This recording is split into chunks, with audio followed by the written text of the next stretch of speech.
Nandito ako sa malaking park, malapit sa bahay ng biyanan ko.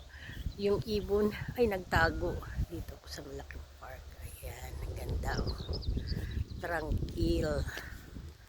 Ako lang mag-isa kasi yung asawa ko pumunta dun sa Canadian, French Canadian, yung mga namatay noon na gera doon inilibing sila.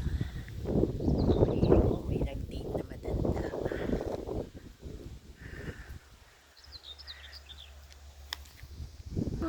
Ayun yung ibon. Ayun, lumipad na. Ay, hindi ko nakita ng malapitan. Ayun siya. Ang ganda pa naman ng kulay. Drapo do Canada. Oh. Ang sarap dito.